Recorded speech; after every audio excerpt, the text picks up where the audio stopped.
Uy ka farms, maayong buntag. Gabi di ka dahil ko napunturan. Pinaghatod ko ito among kamatis. Karong buntag pa mi nakauli.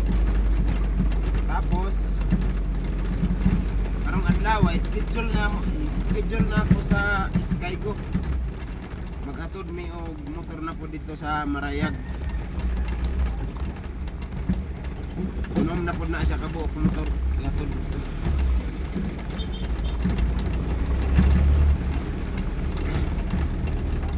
Kuanra na siya ka-farms. Ginagmay rang guideline ba. Ang akong korpo sa gulayan, motoy na dito karon sa uma. Nag-isprito sila. Ako diri sa ako kay sayang man po balibaran. Diyawat na lang maka-bawi ta sa ining maintenance sa bunggo.